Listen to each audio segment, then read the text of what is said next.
jaminan yang tidak dapat dilakukan lelang itu tidak dapat dieksekusi, maksudnya itu ada dua, tanah kosong dan tanah bangunan. Yang kedua, roda 2 dan roda 4.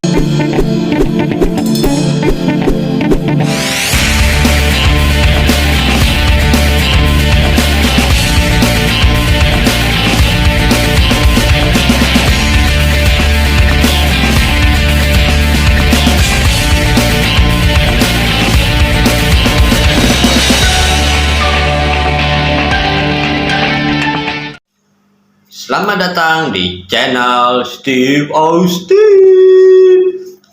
Oke, saya akan menjawab pertanyaan dari Bapak Anggoro. Nah, ini pertanyaannya nih. Nah, beliau itu notaris ternama, notaris ya, komisaris ternama di BPR Saudara Group ya, Melalang Buana, dia hebat, saya akoni.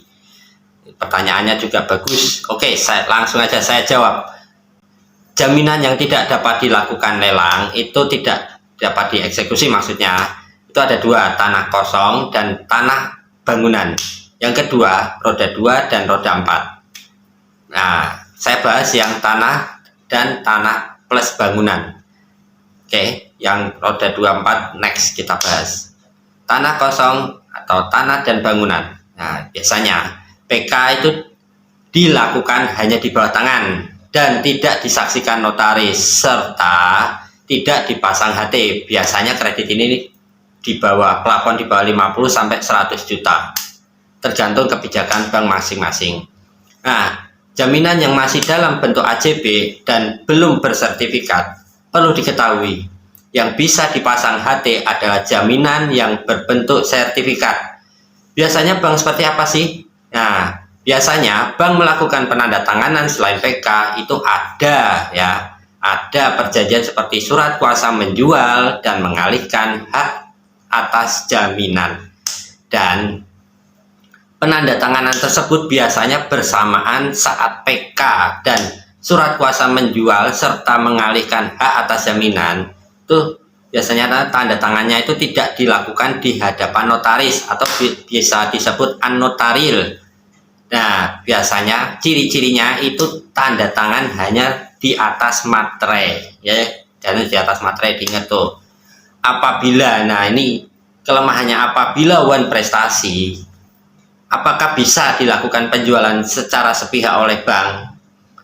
Kata guru saya, kata buku dan literatur, itu tidak bisa, tetap tidak akan bisa dilakukan penjualan sepihak oleh bank. Apabila dilakukan penjualan itu tetap harus seizin pemilik jaminan. Lalu kan sudah dilakukan penandatanganan surat kuasa penjual. Jangan bingung dulu. Yang pertama, Anda lakukan saat PK itu Anda ingat dulu, ada notaris atau enggak. Nah, kalau ada notaris, gampangannya gini, ada notaris, kemungkinan jaminan Anda itu sudah di HT, tapi kalau enggak ya mungkin bisa jadi hanya di bawah tangan dan tidak ada HT itu. Padahal jika tidak di HT itu tidak bisa dilelang, teman-teman. Kalau nggak bisa dilelang ya, intinya itu jaminan itu buat apa ya kan, mesti banyak gitu. Nah, bank beranggapan bahwa jaminan itu adalah second way out. Jaminan kalian tuh adalah bentuk dari moral obligation. Nah, enggak tahu moral obligation, nanti saya bahas next sesi, oke? Pokoknya ikutin terus channel saya, Steve Austin. Nah, kalau Anda macet, kalau Anda macet ya, sampai kapanpun tuh tidak bisa dilelang. Enaknya di situ, tapi ya masuk belum macet yoga. Nah, kalau diminta pengosongan rumah, itu nggak bisa. Yang bisa melakukan pengosongan rumah atau sita jaminan adalah pengadilan. Dasar hukumnya ada, dasar hukum dari Jurisprudensi MA nomor 1400 tahun 2001. Oh, diingat. Nah, ini akan saya keluarkan suratnya. Nah, dibaca ya. 1, 2, 3. Ya, nanti bisa di pause. Oke, nah, padahal syarat lelang itu harus ada HT, dan pengikatan sempurna itu terjadi jika ada debitur, terus pejabat lelang. Kok pejabat lelang? Pejabat bank maksudnya ya. Guyonan titik apa-apa lah. Ulangi ya, debitur, pejabat bank, dan notaris. Nah, itu dilakukan saat penandatanganan PK dan pemasangan HT. Baru itu dikatakan pengikatan yang sempurna. Nah. Selanjutnya, ini pengalihan hak atas tanah berdasarkan surat kuasa mutlak itu tidak diperbolehkan oleh instruksi Menteri Dalam Negeri ya. Diingat, tidak boleh itu sudah diinstruksikan Menteri Dalam Negeri sesuai nomor 14 tahun 1982. Mau lihat? Ya, jurus mengeluarkan surat. Nah, 1, 2, 3, kembali, check it out. Nah, oke. Oleh karena itu, perbuatan pengalihan hak atas tanah berdasarkan surat kuasa mutlak adalah batal. Itu secara hukum batal ya.